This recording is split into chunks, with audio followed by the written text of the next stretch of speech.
وَاعْبُدْ رَبَّكَ حَتَّى يَأْتِيَكَ الْيَقِينُ. ہائے ہائے، جب یہ آیت اتری یا ایھا المدثر قم فانذر وربک فکبر، اے میرے محبوب اٹھ جا، اٹھ جا، میرا پیغام سنا، تو لیٹا ہوا ہے.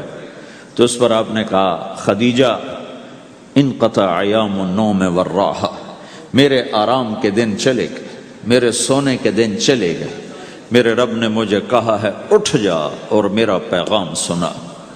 تو اس وقت تو کوئی جاننے والا نہیں تھا، تو پہلے آپ چپ کے بات فرما رہے تھے، پھر اللہ نے کہا کھل کے کہہ.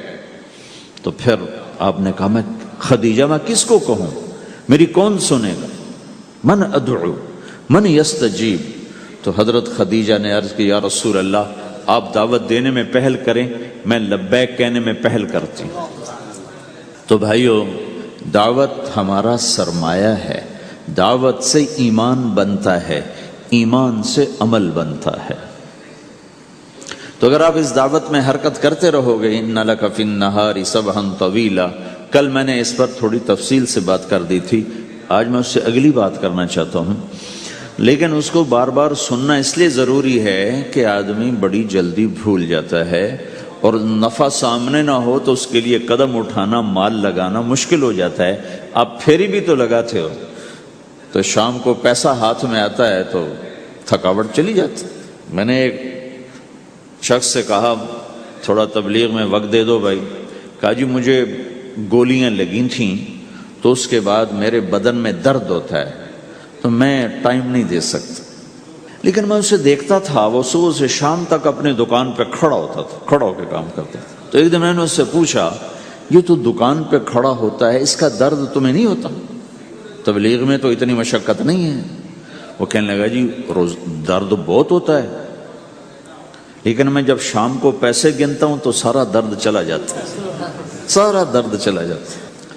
تو اب آپ تبلیغ میں 3 دن کے لیے گئے تو کچھ لگا کے آتے ہو، ہاتھ میں تو کچھ بھی نہیں ہوتا، اور چلے کے لیے جاؤ تو کچھ لگتا ہے، ہاتھ میں تو کچھ بھی نہیں آتا. 4 مہینے کے لیے جاؤ تو کچھ لگتا ہے، ہاتھ میں تو کچھ بھی نہیں آتا. تو وہ جذبہ پیدا نہیں ہوتا لگانے کا، تھکنے کا، تھکانے کا، جیسے دنیا میں پیدا ہوتا ہے کہ اس کی واپسی نظر آ رہی ہوتی. تو اس لیے بار بار ضرورت ہے اس کو سننے اور سنانے کی کہ اللہ نے اس امت کو یہ منصب دیا ہے، کنتم خیر امت اخرجت للناس، تم سب سے بہترین امت ہو، تمہیں نکالا گیا ہے. کیا کرتے ہو؟ تأمرون بالمعروف وتنہون عن المنکر وتؤمنون باللہ، بھلائی کی بات کرتے ہو، برائی سے روکتے ہو، صلہ مجھ سے لیتے ہو. تؤمنون باللہ، صلہ مجھ سے لیتے ہو، اللہ پہ ایمان لاتے ہو. کل بھی میں نے کہا تھا کہ ہر مسلمان کے ذمے دعوت ہے، عمل کرے یا نہ کرے.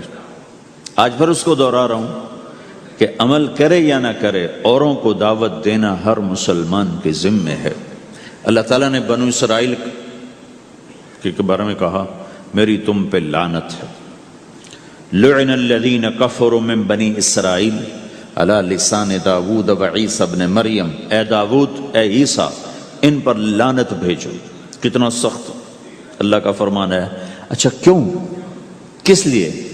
اللہ نے دو جرم بتائے. ذَلِكَ بِمَا عَصَوْا وَكَانُوا يَعْتَدُونَ، یہ بہت نافرمان ہو چکے ہیں، بہت نافرمان ہو چکے ہیں. ایک اس کی وجہ سے ان پر اللہ کی لعنت. دوسرا کیا ہے؟ کانوا لا یتناہون عن منکر فعلوہ، جو گناہ خود کر رہے ہوتے ہیں اس سے اوروں کو نہیں روکتے.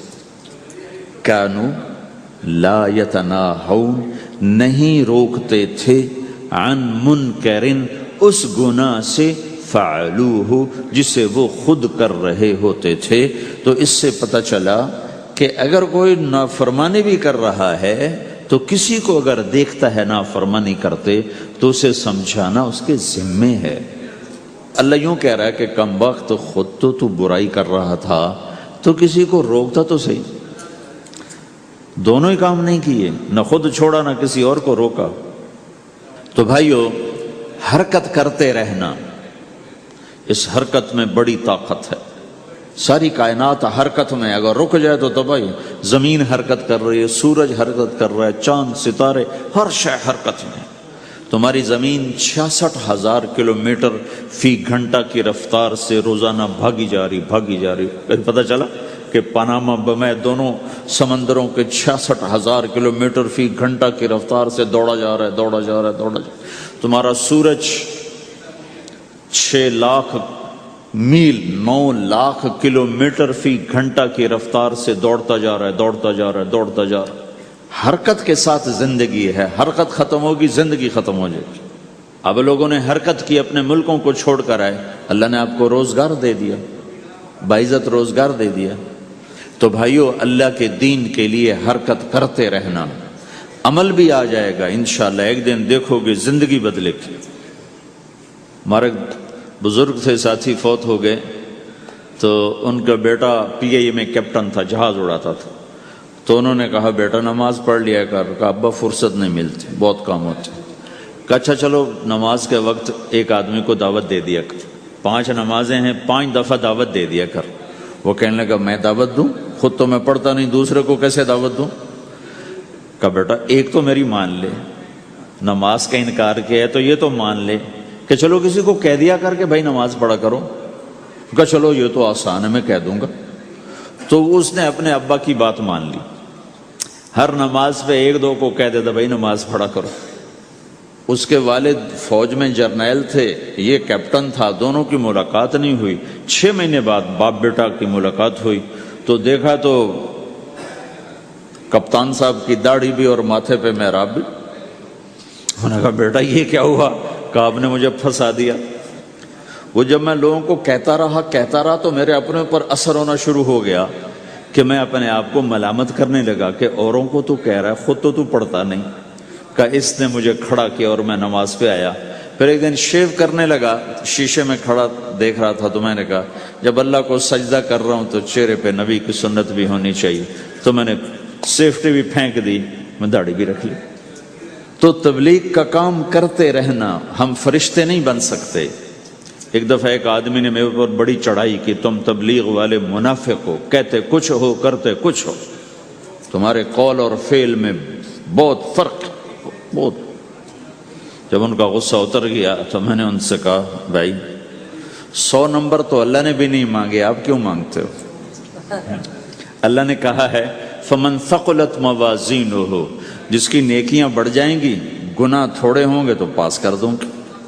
تو 100 نمبر تو اللہ نے بھی نہیں کہا کہ ایک گناہ تیرے کھاتے میں نہیں ہونا چاہیے، 100/100 نمبر لے گا تو جنت دوں گا، نہیں تو ریپٹ مار کے جہنم میں ڈالوں گا۔ تو 100 نمبر تو اللہ بھی نہیں مانگتا، اسے پتہ ہے میرا بندہ کمزور ہے، کبھی گناہ کرے گا کبھی نیکی کرے گا۔ تو وہ کہتا ہے جس کے پاس 51 نیکیاں ہوئیں اور 50 گناہ ہوئے، تولوں گا تو 51 جھک جائیں گے نا، 50 معاف۔ مثال دے رہا ہوں میں، ہمارے علاقے میں ایک زمیندار تھے، وہ ذکر بھی بہت کرتے تھے، گالیاں بھی بہت دیتے، ادھر سبحان اللہ تیرے فلانے، الحمدللہ کے ساتھ ایک پھکڑ تولتے تھے، ساری زندگی وہ ایسا ہی کرتے رہے۔ جب وہ فوت ہو گئے تو کسی نے ان کو دیکھا تو انہوں نے پوچھا کہ میاں صاحب آپ کے ساتھ کیا ہوا؟ آپ تو گالیاں بہت دیتے تھے۔ خود انہوں نے یہ پوچھ رہے آپ تو گالیاں بہت دیتے تھے، تو آپ کے ساتھ کیا ہوا؟ کہ اللہ تعالیٰ نے میرے ذکر اور میری گالیوں کو تولا تو میرا ذکر بڑھ گیا تو میری بخشش ہو گئی۔ اللہ نے بھی کاؤنٹنگ رکھی ہے، پرفیکشن مانگی ہی نہیں۔ اگر اللہ پرفیکشن مانگتا تو پھر آپ کہتے تم کرتے کچھ ہو کہتے کچھ ہو۔ اگر میں کہتا صحیح ہوں تو ایک نیکی تو کر رہا ہوں، اور کرتا نہیں ہوں تو ایک گناہ کر رہا ہوں، کیا پتا میرا رب میرے کہنے کے تو فعل میرے نہ کرنے کو معاف کر دے۔ بس ایک صورت میں ہے کام خطرناک کہ اگر میں اس کہنے سننے کو اپنی دنیا بنانے کا ذریعہ بنا لوں پھر خطرناک ہے۔ أَتَأْمُرُونَ النَّاسَ بِالْبِرِّ وَتَنْسَوْنَ أَنفُسَكُمْ وَأَنْتُمْ تُتْلُونَ الْكِتَابَ، وہ یہ آیت ہے۔ لیکن اگر میرے اندر اخلاص ہے تو پھر میں انسان ہوں، کبھی اچھا کروں گا کبھی برا کروں گا، لیکن میرے ذمہ صدا لگانا ہے۔ تو بھائیو اس تبلیغ کے کام کو کرتے رہنا، اس سے ایمان بنتا ہے، ایمان سے دین وجود میں آتا ہے۔ دین کے دو حصے ہیں، ایک عبادات ہے جس میں نماز سب سے اہم ہے، پھیری پہ ہو گھر پہ ہو نماز نہ چھوڑو۔ رمضان کے روزے ہیں، اللہ پھر رزق زیادہ دے دے، حج کرو، زکوٰۃ دو، لیکن عبادات بڑی محدود ہیں اور اس میں کثرت اللہ نے مطالبہ بھی نہیں کیا، بلکہ اللہ تعالیٰ نے اس میں اعتدال ہی کو پسند فرمایا ہے۔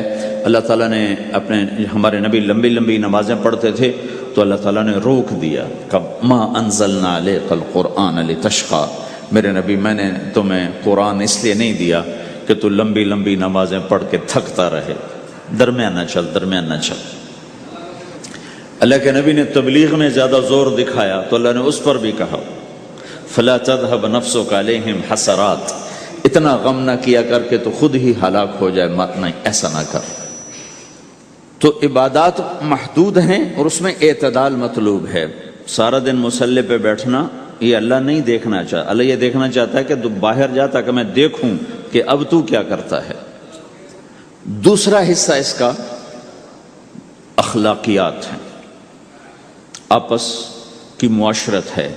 دین جو اثر انداز ہوتا ہے وہ معاشرت سے اثر انداز ہوتا ہے، عبادت سے نہیں، عبادات سے نہیں۔ عبادت تو مسجد کے اندر ہے یا مصلی پر گھر کے اندر ہے، روزہ اندر کی چیز ہے، حج بیت اللہ میں ہے، زکوٰۃ مسلمان کو دی جاتی ہے۔ تو دنیا میں دین پھیلنے کے لیے اور اپنوں کو دین کے قریب کرنے کے لیے جو سب سے بڑا عمل ہے وہ بھائیو اچھے اخلاق ہے۔